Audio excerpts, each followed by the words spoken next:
चलिए बच्चों, अभी तक आपने पढ़ा था विलयन और सांद्रता व्यक्त करने की भौतिक और रासायनिक विधियां।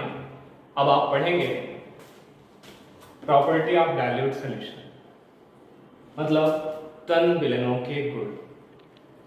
अब तन विलयन के गुण में क्या क्या पढ़ना है, या तन विलयन के गुण किसे कहेंगे। द्रव विलायकों में आवासशील विलयनों के तन विलयनों के मुख्य गुण निम्नलिखित हैं। पहला, परासरण और परासरण दाब।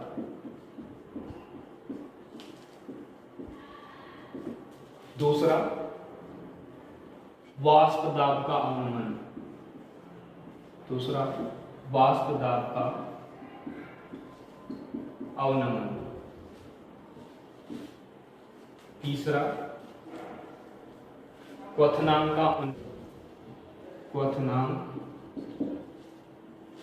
का उन्नयन।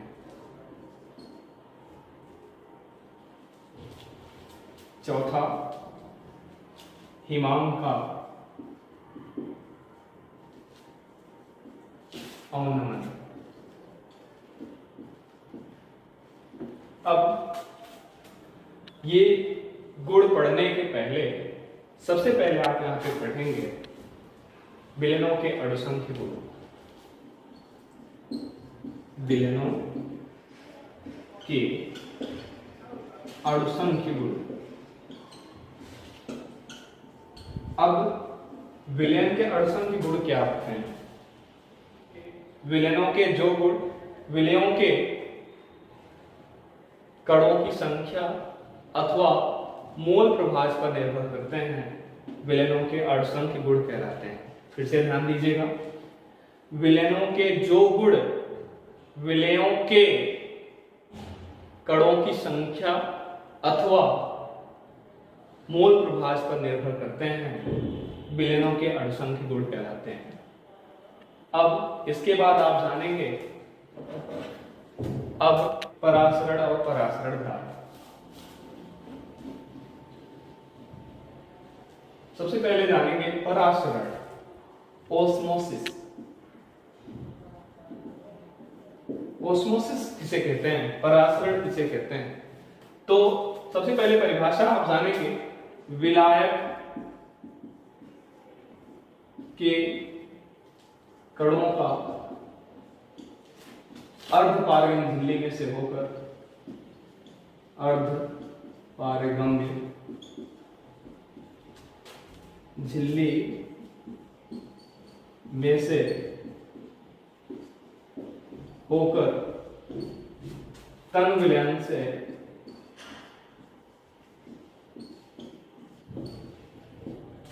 सांद्र विलयन की ओर, सांद्र विलयन की ओर अथवा शुद्ध विलायक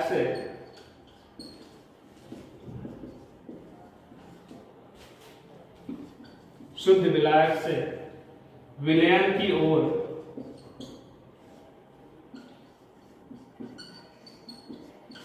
स्वतः प्रवाह परासरण कहलाता है।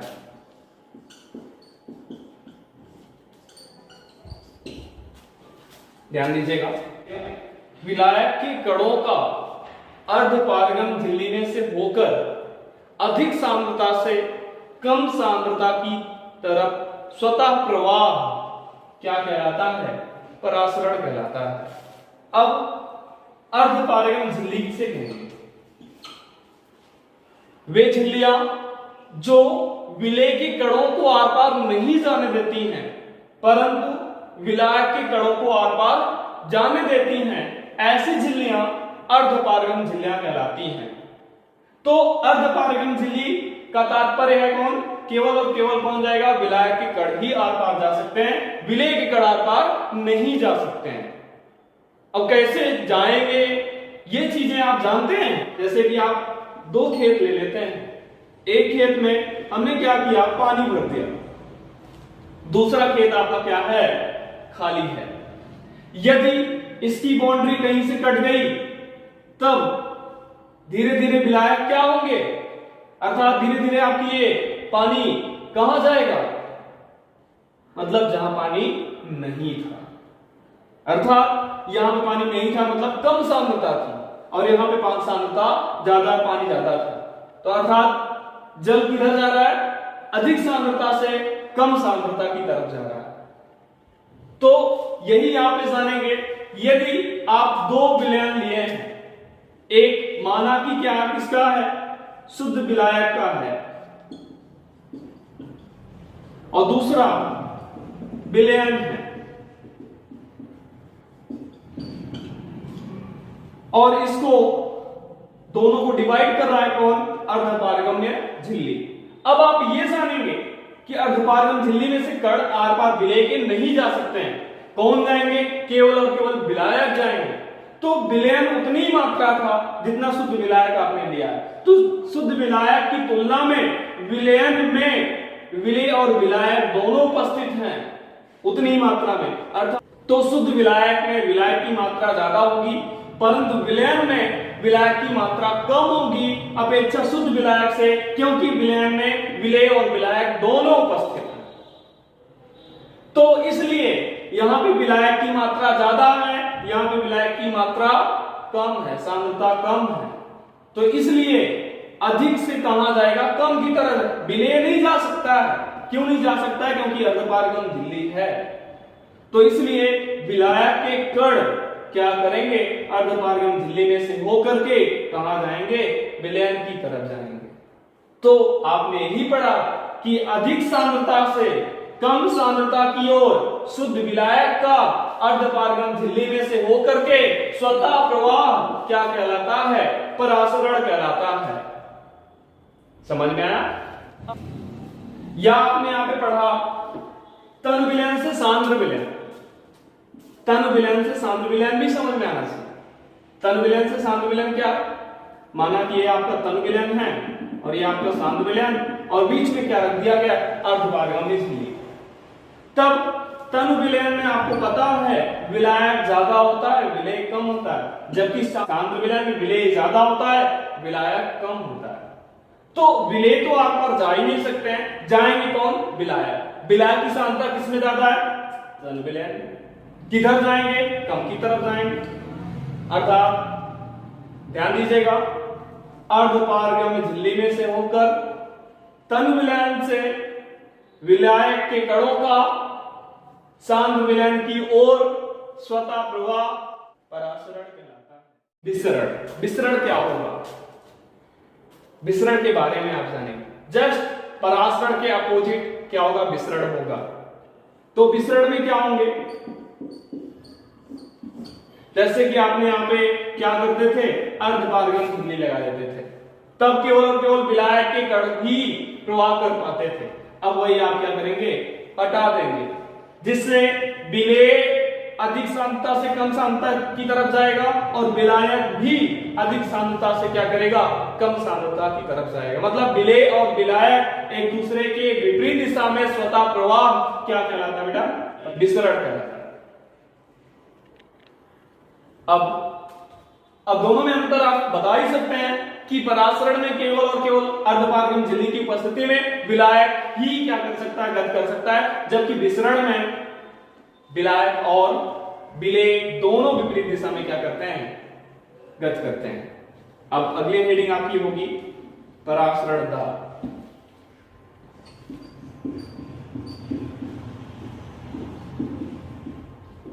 Osmotic pressure. अब हम परासरण दाब की गणना कैसे करते हैं, या परासरण दाब कैसे ज्ञात करते हैं, सबसे पहली बात है तो परासरण दाब ज्ञात करने की कई विधियां। पहली विधि यहां पे आप जानेंगे, हम एक उल्टी थिसल फनल लेते हैं जिसके बल्ब में चीनी का सांद्र विलयन भर देते हैं। सपोज दैट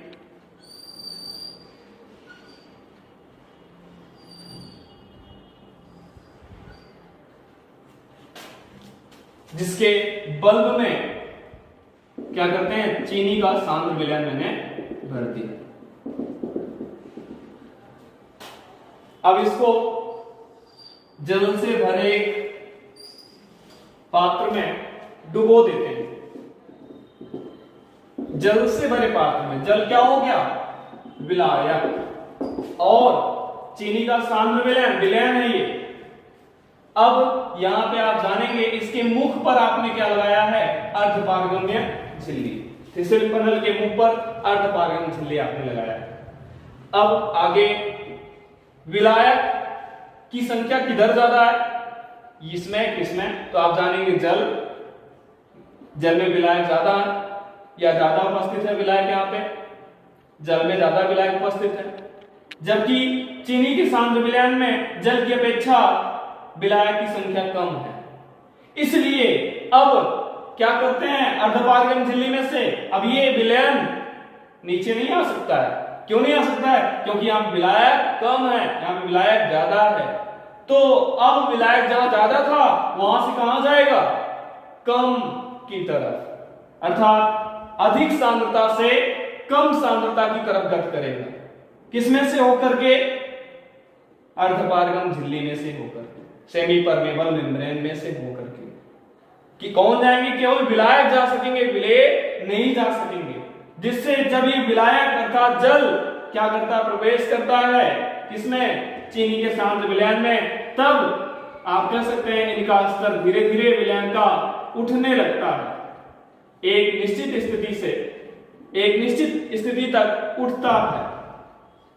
साम्य की स्थिति आ जाने पर इनका स्तर अर्थात चढ़ने का स्तर रुक जाता है। तो अब द्रव स्तंभ के कारण, मतलब हॉरिजॉन्टल यहां पे होने की उपस्थिति के कारण ये क्या होता है, इस पे एक दाब कार्य करने लगता है, जिसे हम द्रव स्थैतिक दाब कहते हैं। द्रव स्थैतिक दाब के कारण जितनी वेग से परासरण हुआ था, अर्थात जितनी वेग से जल विलयन में आया था, उतनी वेग से ये क्या हो जाता है, नीचे चला जाता है। तो आप कह सकते हैं कि परासरण द्रव स्थैतिक दाब की माप है। द्रव स्थैतिक दाब यहां पे माना कि कितना ऊंचाई तक चढ़ा था, यह ऊंचाई तक, अर्थात आप कह सकते हैं परासरण दाब बराबर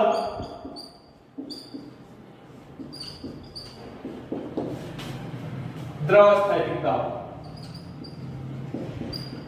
परासरण दाब बराबर द्रव स्थैतिक दाब। अब हम द्रव स्थैतिक दाब किस तरह ज्ञात कर सकते हैं, ऊंचाई गुणे घनत्व। अगर मुझे द्रव स्थैतिक दाब ज्ञात हो जाए तो परासरण दाब की गणना हम कर सकते हैं, क्योंकि परासरण दाब बराबर क्या होता है, द्रव स्थैतिक दाब। अब आप लोग जानेंगे दूसरी हेडिंग,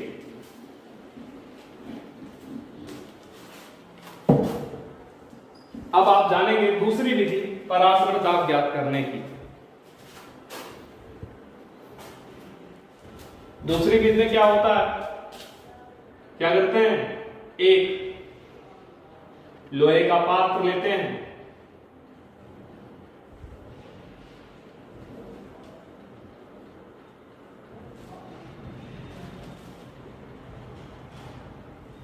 जिसके मध्य में अर्धपारगम्य झिल्ली लगा देते हैं।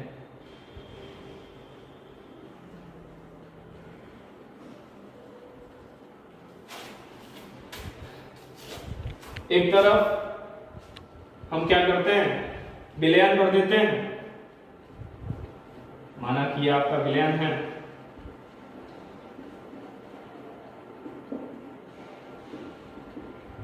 और विलयन में एक पिस्टन पी लगा देते हैं जिसके द्वारा दाब डालना होगा, और दूसरी तरफ हम शुद्ध विलायक भर देते हैं एक निश्चित स्तर पर। अब आप जानते हैं कि ये क्या है, आपका शुद्ध विलायक, और ये आपका क्या है, विलयन, और ये क्या है, अर्धपारगम्य झिल्ली।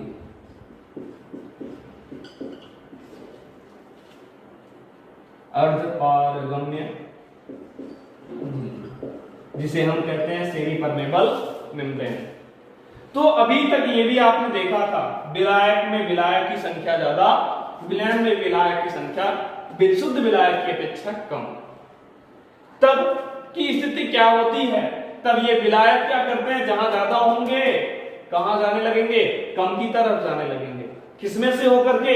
अर्धपारगम, केवल विलायक ही जाएंगे, विलेय नहीं जा सकते हैं। तो विलायक धीरे धीरे ये प्रवाह होने लगेंगे किधर, आप कह सकते हैं विलयन की तरफ, जिससे आप कह सकते हैं विलायक का स्तर धीरे धीरे घटने लगता है। तो यह क्रिया क्या कहलाती है? परासरण कहलाती है। अब हम क्या करते हैं, जब परासरण होने लगता है तब हम विलयन पर पिस्टन पी के द्वारा दाब लगा देते हैं, और दाब इतना लगाते हैं जब तक ये विलायक फिर से प्रारंभिक स्थिति में ना आ जाए। तब हम क्या करते हैं, उस दाब को ज्ञात कर लेते हैं। अर्थात आप परिभाषा बता सकते हैं, परासरण को रोकने के लिए विलयन पर लगाया गया आवश्यक अतिरिक्त दाब क्या कहलाता है? परासरण दाब कहलाता है, ओस्मोटिक प्रेशर कहलाता है। Subscribe now and press the bell icon. Never miss an update.